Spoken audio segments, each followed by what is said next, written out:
اللہ تبارک و تعالیٰ نے سورۃ الاعراف کی آیت نمبر 31 میں فرمایا کہ وَكُلُوا وَاشْرَبُوا، فرمایا اور کھاؤ اور پیو، وَلَا تُسْرِفُوا، حد سے نہ بڑھو، اسراف نہ کرو، فضول خرچی نہ کرو، اس لیے کہ إِنَّهُ لَا يُحِبُّ الْمُسْرِفِينَ، اللہ اسراف کرنے والوں کو پسند نہیں کرتا۔ بنو عامر ایک قبیلہ تھا، حج کے لیے آیا کرتا تھا۔ دور جاہلیت میں بھی لوگ حج کرتے تھے، اگرچہ اپنی طریقوں پر کرتے تھے۔ تو قبیلے کے لوگ حج کے لیے آتے تو وہ بہت کم کھانا کھاتے، جب حج پہ آتے بہت تھوڑا، گوشت اور چکنائی تو بالکل استعمال ہی نہیں کرتے تھے۔ نبی پاک صلی اللہ تعالیٰ علیہ وسلم کے بعد صحابہ نے عرض کی، یا رسول اللہ صلی اللہ تعالیٰ علیہ وسلم، حضور ہمارا زیادہ حق نہیں بنتا کہ ہم بھی کچھ چیزوں سے پرہیز کریں؟ اب آپ اندازہ فرمائیں کہ کچھ لوگ ایسے ہیں کہ جو روز شام کو گوشت کے ساتھ کچھ کھاتے ہیں، گوشت کھائیں گے یا گوشت ملا کچھ کھائیں گے تو ان کو پورے حج کے سارے دن ہی منع کر دیا جائے، اور چکنائی اور گھی استعمال نہیں کرنا، تو کون شخص ہے جو اس کے بغیر رہ پائے گا؟ تو صحابہ نے عرض کیا کہ یا رسول اللہ صلی اللہ تعالی علیہ وسلم، ہم بھی یہ کام نہ کریں، ہمارا زیادہ حق نہیں؟ تو اللہ تعالیٰ نے آیت نازل کر دی، فرمایا نہیں، کلوا واشربوا، کھاؤ بھی اور پیو بھی، بس ولا تسرفوا، حد سے نہ بڑھنا، اسراف نہ کرنا، فضول خرچی نہ کرنا، جو بھی کھاؤ پیو حد میں رہ کے۔ کھانے پینے سے اسلام منع نہیں کرتا، لیکن ولا تسرفوا، حد سے تجاوز۔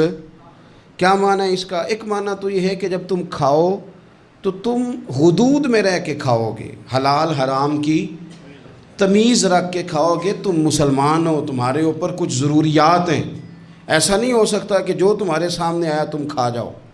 جو تمہارا ہے تم صرف وہی کھاؤ گے، جو تمہارا نہیں ہے تم اس کے قریب نہیں جاؤ۔ دوسرا معنی یہ ہے ولا تسرفوا کا، ہمارے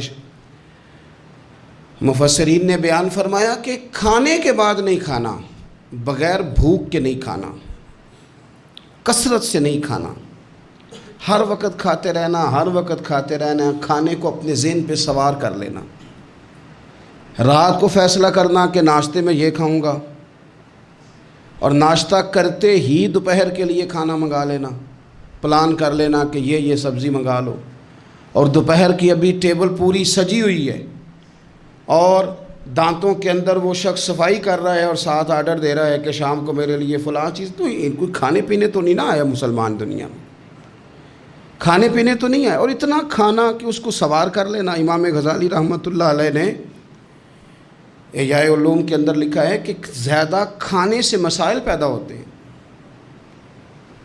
شہوت زیادہ بڑھتی ہے زیادہ کھانے سے، غلط خیالات زیادہ آتے ہیں۔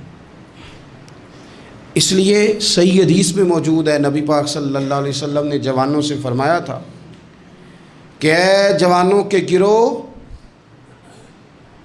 یا نکاح کر لو، اور اگر طاقت نہیں رکھتے تو روزے رکھا کرو، اس لیے کہ فاقہ شہوت کو کم کرتا ہے برے خیالات کو، یہ ایک کمزوری لاتا ہے تھوڑی سی انسان کے جسم میں، تو خیالات کم ہوتے ہیں۔ اور پھر جب آپ اپنا پیٹ بھر لیتے ہیں، ایک تو آپ سست ہو جاتے ہیں، نیند غلبہ کرتی ہے، غلبہ نیند کا بندے کو غافل کرتا ہے۔ کیسے میں بتاؤں یہ بات، کیسے بتاؤں کہ بہت سارے پکے نمازی بھی فجر نہیں پڑھتے، سوائے اس کے کہ کھا بہت لیا ہے، اور وہ نیند کے غلبے نے صبح اٹھنے نہیں دیا۔ غفلت پیدا ہوتی ہے، شہوت پیدا ہوتی ہے، اور جب آپ کا ذوق بن جاتا ہے زیادہ کھانے کا، پھر آپ کی ذہن کی مشقت بڑھ جاتی ہے، آپ پھر زیادہ کوشش کرتے ہیں، سکون زندگی میں ختم ہو جاتا ہے، پھر یہ بھی کمانا ہے، وہ بھی کمانا ہے، یہ بھی کرنا ہے، خواہشات بڑھتی ہیں، آپ کا معاملہ آگے کی طرف نکل جاتا ہے۔ کوشش کریں زندگی کے اندر آپ اعتدال کے ساتھ، یعنی اسلام کھانے سے تھوڑی منع کر رہا ہے، کھانے سے منع نہیں کیا جا رہا، آپ کو حد سے بڑھنے سے، اعتدال میں رہ کے آپ یہ کام کریں، اعتدال میں رہ کے آپ کچھ چیزوں سے بچیں، معتدل رکھیں اپنے آپ کو۔ عزیز دوست، اعتدال ویسے بھی زندگی میں وہ بندہ تنگ نہیں ہوتا جو اعتدال کے ساتھ چلتا ہے. جو درمیانی چال چلے وہ پریشان ہے. بہت زیادہ کھانا کھانے کا رواج آ گیا ہے. اور پھر یہ کہ کچھ چیزیں بطور فیشن کے بھی، یعنی لوگ کہتے ہیں برگر کا اور پیزے کا رواج بہت زیادہ ہے. میرا ذاتی اس میں رائے یہ ہے کہ بہت سارے لوگ ہیں جو پیزے برگر کو آج بھی پسند نہیں کرتے. لیکن مصیبت یہ ہے کہ یہ کھانا فیشن ہے. یہ نہیں کھائیں گے تو لوگ ہمیں امیر کیسے کہیں گے، نہیں کھائیں گے تو لوگ پڑھا لکھا کیسے کہیں گے، جدید دنیا کا بندہ کیسے مانیں گے اگر نہیں کھائیں گے تو. نہ کریں ایسا، سادی غذا کھائیں اور بہت زیادہ کھانا کھانے سے اپنے آپ کو بچائیں. نبی پاک صلی اللہ تعالی علیہ وسلم خزانوں کے مالک ہیں، خزانوں کے. لیکن حضور نے نا فقر اختیار کیا، تھوڑا کھایا. یہ حدیث کبھی دل کی تختی پہ لکھ لیں تو کام آئے گی. یعنی کون سا ایسا گھر ہے جس میں شام کو روٹی نہ پکے تو قیامت نہ کھڑی ہو. عورتیں احتجاج نہ کر دیں، بلکہ روٹی نہ پکنا تو دور کی بات ہے، بچوں کی مرضی کی نہ پکی ہو تو وہ چیزیں توڑتے ہیں. لیکن قربان جائیں، ادھر دیکھو نا، کچھ ہمارے اوپر ہمارے دین کی بھی تو ذمہ داریاں ہیں نا. ہم نبی پاک سے محبت کرنے والے ہیں، کچھ سرور کائنات کی غلامی کے بھی تو قرض ہیں نا ہمارے ذمہ. میرے نبی پاک صلی اللہ علیہ وسلم کی پیاری زوجہ ام المومنین عائشہ صدیقہ رضی اللہ تعالیٰ عنہ فرماتی ہیں، مدینہ شریف آنے سے لے کر حضور کے وصال ظاہری تک کبھی ایسا نہیں ہوا کہ ہم نے 3 دن تک مسلسل پیٹ بھر کے گندم کی روٹی کھائی ہو. 10 سالوں میں کبھی ایسا. یہ بھی تو دین ہے نا، یہ بھی تو بھائی دین ہے کہ صرف نعرے لگانا ہی دین ہے، کہ صرف یہ کہنا ہی دین ہے کہ جناب میٹھا کھا لو، کھانے کے درمیان سنت ہے، مسواک کر لو سنت ہے. یہ بھی تو سنت ہے کہ مسلسل 3 دن تک حضور نے پیٹ بھر کے کھانا نہیں کھایا. کوئی مجبور ہے اس کے لیے؟ حضور مجبور ہے نبی پاک صلی اللہ علیہ وسلم اس کے لیے؟ یہ حضور کی چاہت ہے. تھوڑا کھانا کھایا جائے، کم پہ گزارا کیا جائے اور سادہ غذا کو استعمال کیا جائے. کوئی کام نہیں کر پاتے ہمارے بچے، روٹی کھاتے ہیں مرضی کی، ثقیل غذا کھاتے ہیں جو ہضم مشکل سے ہوتے، اور پھر کھاتے ہی فوراً موبائل لے کے وہ لیٹ جاتے ہیں. تو وجود کے اندر وہ صلاحیت ہی نہیں ہے کہ آگے بڑھ کے کوئی کام کر سکے. میرے نبی پاک علیہ السلام نے فرمایا کہ ہر چیز کی زکوٰۃ ہوتی ہے. ابن ماجہ میں یہ حدیث آپ کو ملے گی، ہر چیز کی زکوٰۃ ہوتی ہے. زکوٰۃ کا معنی پاک کرنے والی چیز. جب آپ زکوٰۃ دیتے ہیں تو زکوٰۃ آپ کے مال کو پاک کر دیتی ہے. فرمایا ہر چیز کی کوئی زکوٰۃ ہوتی ہے. اور فرمایا یہ جو تمہارا جسم ہے نا، اس کی زکوٰۃ روزہ ہے. روزہ اس کی زکوٰۃ ہے. گویا جب تم روزہ رکھتے ہو، حدیث ہمیں بتاتی ہے کہ پھر ہم اپنے آپ کو پاک کر لیتے ہیں. یہ بھوک وجود کو پاک کرتی ہے. آپ کے ذہن کو، یہ جس بندے میں بڑی صلاحیت ہے نا کام کرنے کی، وہ روٹی بہت زیادہ کھاتا ہے تو پردہ پڑ جاتا ہے، کر ہی نہیں پاتے کچھ. اور کھانے کے معاملے میں دیکھتا ہوں کہ شدت. میرا خیال ہے کہ شادی کے ولیمے میں جو گوشت پکتا ہے اس کے علاوہ بھی تو گوشت ہمیں ملتا ہی ہے نا. لیکن بعض لوگوں کو دیکھا جاتا ہے کہ وہ اتنا سالن ڈال لیتے ہیں کہ شاید ان کا خیال ہوتا ہے کہ آخری روٹی ہے، راج کے کھا لیں، اس کے بعد شاید چھٹی ہے تیری. بھئی آپ کیا کر رہے ہیں؟ اتنا کھا سکتے ہیں آپ جتنا آپ نے ڈال لیا ہے؟ اور پھر سنجیدہ قسم کے لوگ ہیں، سیانے لوگ، تو وہ کھانے پہ اس طرح مطلب اٹھ کے بھاگنا. بھئی جو چیز نصیب میں ہوتی ہے وہ تو چل کے بھی آ جاتی ہے، وہ تو اسباب اللہ بنا دیتا ہے. لیکن اپنی طبیعت کا ماحول یہ بنا لینا کہ کھانا ہی کھانا ہے، اور کھانے کے معاملے میں شکایتیں کرنا کہ مجھے جناب دیکھو فلاں آدمی کے میں گھر گیا تھا تو بوٹیاں کس طرح کی دے گیا ہے. کئی دفعہ تھوڑی سی نا بات سن کے تو بندے کا قد دیکھ کے شرم آتی ہے کہ کتنا تو بڑا آدمی ہے اور تو نے کتنی چھوٹی بات کر دی ہے، تو کیا عجیب بات کر رہا ہے. تو نبی پاک صلی اللہ تعالی علیہ وسلم اعتدال کے ساتھ کھانا کھاتے، فقر کو پسند کرتے. میرے نبی کریم صلی اللہ تعالی علیہ وسلم نے کم کھانا کھانا مومن کی علامت قرار دیا. حضور صلی اللہ تعالی علیہ وسلم فرماتے ہیں مومن ایک آنت سے کھاتا ہے، ایک آنت سے مومن کھاتا ہے، اور کافر اور منافق 7 آنتوں سے کھاتا ہے. 6 گنا زیادہ روٹی کھاتا ہے کافر اور منافق مومن سے. 7 آنتوں کے ساتھ کھاتا ہے۔ ہمارے ہاں تو اللہ کے فضل سے نا اب کھانا کھانے کی اور کھانا کھلانے کی دوڑ لگی ہوئی ہے۔ یعنی عجیب فلسفہ ہے لوگوں کا کہ 4-5 نوجوان ہیں تو کہتے ہیں آج دعوت تیری طرف ہے اور کل دعوت میری طرف اور پرسوں اس کی جانب ہے اور ترسوں اس کی جانب ہے، اور لوگ اس قدر زیادہ یہ دعوت کا شوق رکھتے ہیں، اتنا زیادہ۔ مثلا میرے ساتھ لوگ بڑا پیار کرتے ہیں لیکن صرف دعوت دیتے ہیں کھانے کی، تو میں کہتا ہوں آپ دعوت دینے کی بجائے ہماری دعوت قبول کیوں نہیں کرتے؟ ہم آپ کو دین کی دعوت دے رہے ہیں، وہ والی قبول کریں نا، روٹی کھا لیں جی، آ جائیں کھانا کھا لیں۔ تو میں کہتا ہوں اور بھی کم ہے زمانے میں لنگر کے سوا، روٹی کے علاوہ بھی بڑے کام ہیں جو کرنے والے ہیں۔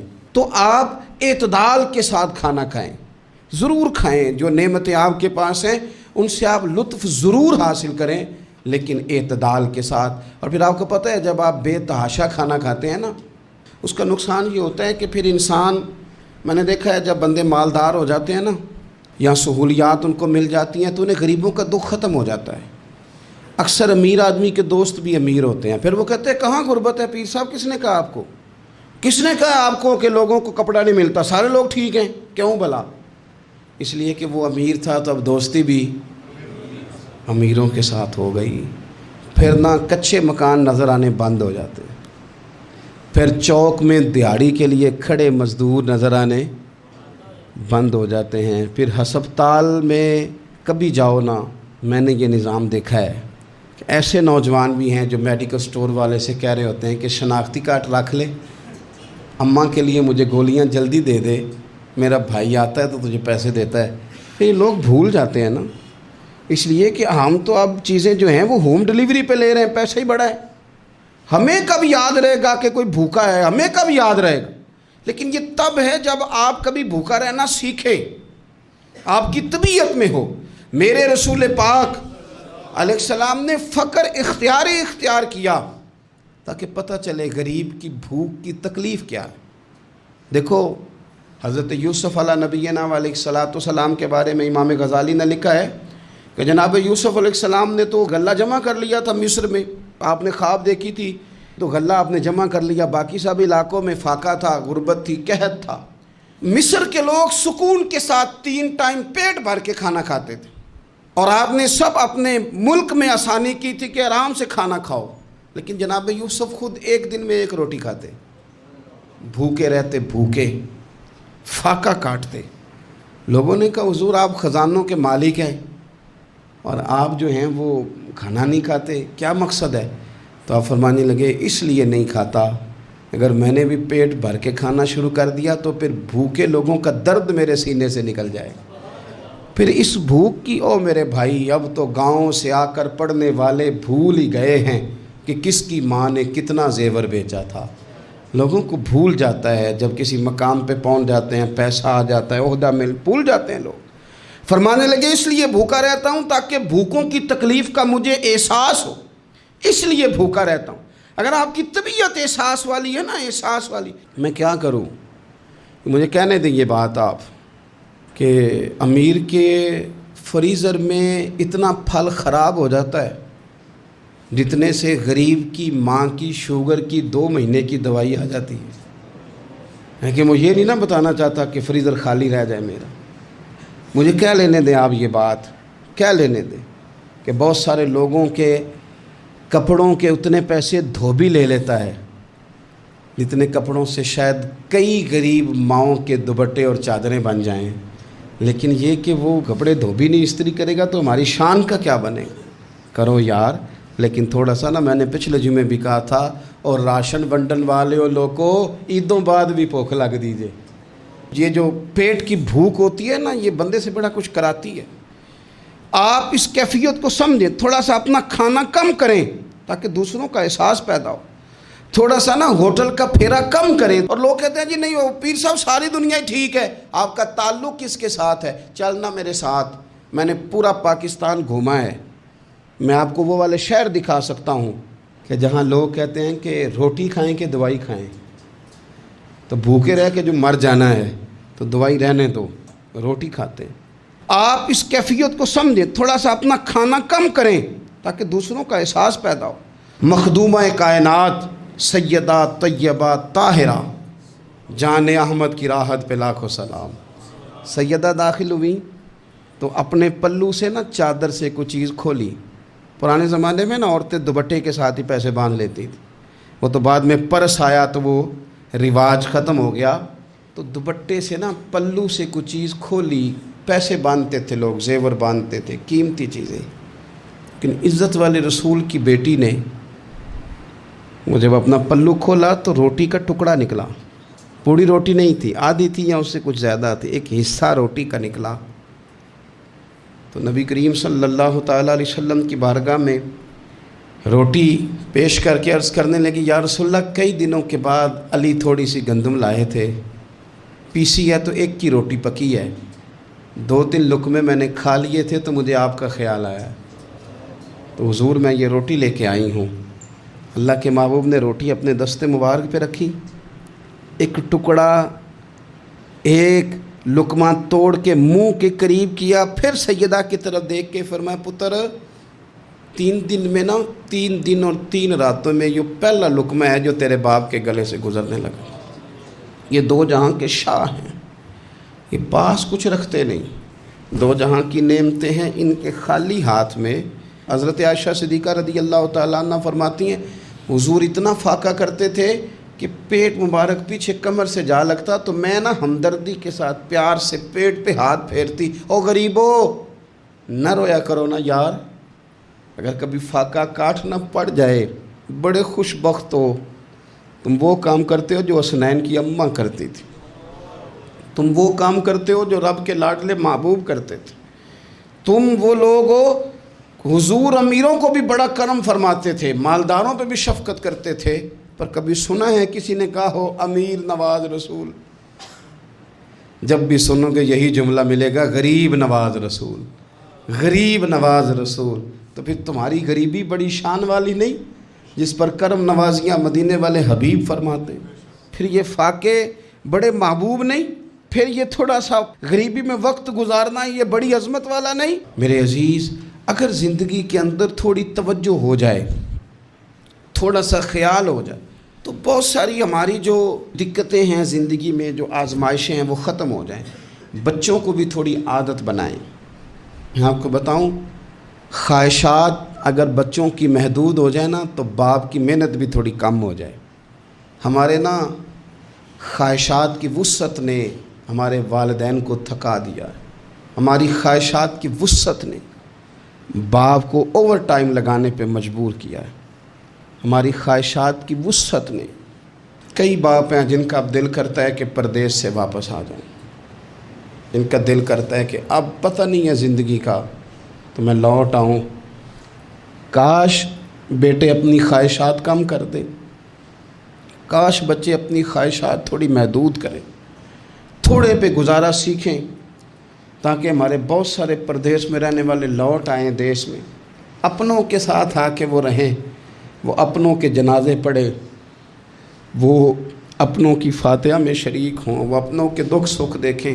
خواہشات کی وسعت، بہت کھانے کا شوق، انواع و اقسام کے کپڑے، لیکن لوگوں کی جوانیاں پردیس کھا گیا اور ان کی دولتیں خواہشات کھا گئیں۔